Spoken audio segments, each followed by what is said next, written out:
Kalau diselenggarakan oleh pemain-pemain yang hukumnya pengen diterobos, etikanya dibuang, ya menjadi melelahkan seperti sekarang ini. Demokrasi sendiri sih sistem yang netral saja. Ketika dilaksanakan dengan melanggar etik, dengan melanggar hukum, dengan mengedepankan kepentingan keluarga daripada kepentingan publik, ya memang menjadi melelahkan dan mahal. Mahalnya itu karena ongkos untuk menjaga kepentingan-kepentingan sempit itu. Kalau kita tidak punya agenda-agenda sempit, kenapa mesti digelontorkan bansos yang memakan APBN begitu besar? Kenapa mesti menggunakan aparat? Kenapa mesti menekan PPK seperti tadi? Kenapa mesti menekan kontestan? Itu kan karena ada hal yang tidak normal yang ingin dipaksakan. Kembali di panggung demokrasi, kita lanjutkan diskusi. Mas Isnur, Anda mendengarnya aneh tidak sih ketika keluhan soal demokrasi yang melelahkan, berantakan, dan mahal ini datangnya dari capres yang sudah unggul 50% lebih? Demokrasi itu kan luas banget Mbak Vera, maknanya. Bukan hanya semata elektoral, tapi kebebasan berekspresi, kebebasan pers, jaminan orang kemudian dapat perlindungan atas hak asasi manusianya. Jadi ketika Prabowo menjelaskan tidak dalam konteks yang lebih jelas, lebih kontekstual apa, menjadi pertanyaan buat kami. Tadi dijawab oleh Bang Daniel bahwa itu konteksnya pemilu. Karena dia bicara di forum investment, forum berbisnis gitu. Nah itu yang kita bertanya, apakah misalnya itu menjadi problem banyak hal. Misalnya problem dia merumuskan agenda ke depan, membayangkan bahwa dalam banyak keputusan akan banyak perlu penjelasan, lobby, kemudian dialog dengan masyarakat. Kalau itu dianggap melelahkan, mencapai suatu keputusan dengan cara dialog, dengan cara musyawarah, dengan cara partisipasi masyarakat menjadi bahaya. Apalagi misalnya sebelumnya ada ucapan-ucapan hati-hati ya Anda media gitu. Kami sebagai masyarakat sipil yang memantau hak asasi manusia selama ini punya pandangan yang khawatir. Jangan-jangan ini adalah jalan untuk kemudian berdalih bahwa demokrasi bukan jalan yang baik. Tadi dimasuklah, saya butuh yang tegas, butuh yang cepat, butuh yang kira-kira akhirnya masyarakat tidak punya hak ruang untuk mengkritik, punya hak ruang untuk berpartisipasi.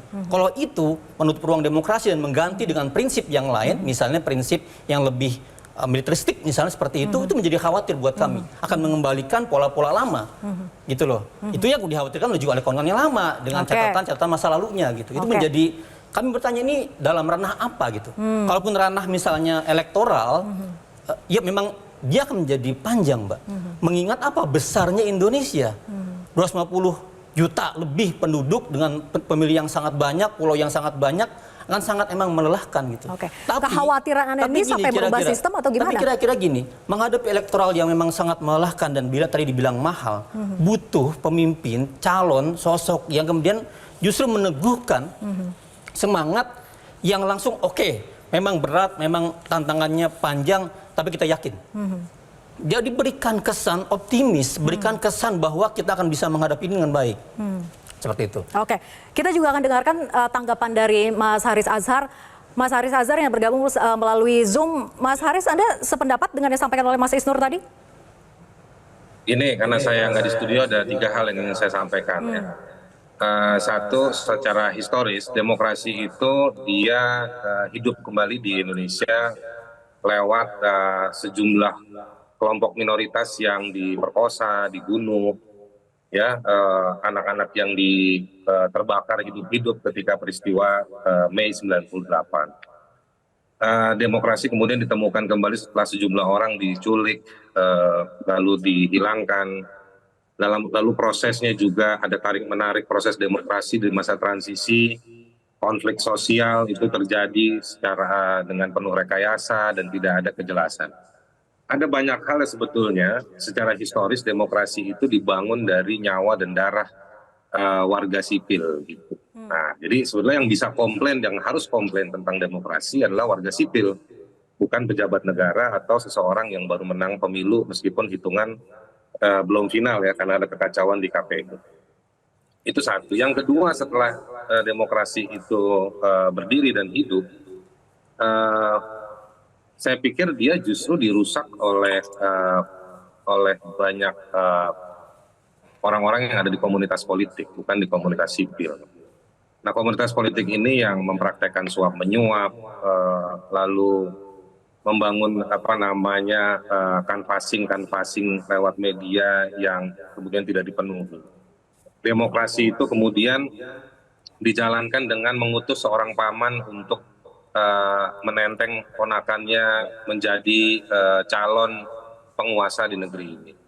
Nah itu contoh-contoh singkat, banyak teorinya banyak, laporan-laporannya banyak, sudah 25 tahun kita berdemokrasi, temuan soal demokrasi elektoral, demokrasi substansial, pemenuhan hak-hak ekonomi sosial yang tercederai dalam proses demokrasi, itu banyak.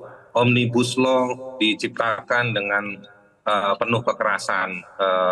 Di ruang ber-AC di Senayan mereka berjabat tangan, tetapi di jalanan masyarakat ditangkepin dan dipukuli. 4 mahasiswa meninggal. Itu adalah demokrasi yang yang dianggap berjalan. Situasinya seperti itu. Nah, ketiga, saya ingin mengatakan bahwa ketika hari ini demokrasi dinarasikan seperti yang disampaikan oleh Prabowo di acara Mandiri Investment itu, sebetulnya kan dia sedang menghukum dirinya.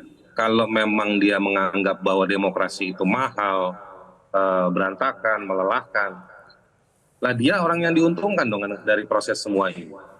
Ya. Dia mau menunjuk siapa? Gitu. Kalau memang demokrasinya berantakan, ya memang itulah yang kami suarakan. Itulah yang disampaikan Ferry Amsari di Dirty Vote dalam konteks pemilu belakangan ini saja. Nah, jadi sebetulnya dia sedang mengkritik dirinya sendiri bahwa dia diuntungkan dengan 56 atau 58% dari satu proses yang berantakan. Nah, terakhir dari 3 hal itu penutupnya saya ingin mengatakan begini, Mbak Aswan. Ya, saya ingin mengatakan saya khawatir pernyataan itu akan memimpin dirinya atau ingin membangun justifikasi bagi kepemimpinannya ke depan untuk membangun satu tafsir definisi yang baru yang dia akan terisolir dengan proses demokratisasi yang ada di masyarakat, dan itu akan membahayakan. Terima kasih. Oke, saya ingin ke Bang Dhanil untuk menanggapi tadi bahwa kekhawatiran yang disampaikan oleh Mas Isnur, kemudian juga tadi Bang Azhar sampaikan begitu ya, bahwa yang diuntungkan di sini adalah Pak Prabowo. Iya, pertama begini, demokrasi itu melibatkan banyak pihak, banyak instrumen.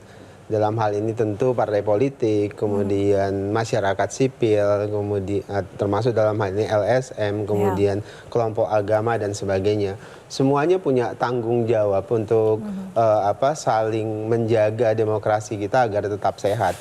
Apa tadi yang disampaikan, kritik-kritik yang disampaikan oleh Bung Ferry, kemudian Bung Isnur, kemudian ada Bung Haris Azhar, itu hal yang wajar saja. Memang mereka ditugaskan dan menugaskan diri untuk melakukan kritisasi, watchdog dalam proses demokrasi, dan itu kita pahami. Dan saya dalam posisi mereka dulu, kemudian berganti saya yang mereka gonggongi sekarang, dan tapi kita jawabannya bahwa kekhawatiran yang tadi disampaikan itu tidak akan terjadi. Tadi saya sebutkan itu adalah tugas yang harus diteriakin terus. Nah, dalam konteks Pak Prabowo, Pak Prabowo ingin melakukan otokritik. Otokritik ini adalah jalan atau track bagaimana untuk memperbaiki demokrasi kita. Oke, nah itu nanti kita akan bahas ya soal ruang perbaikan itu seperti apa.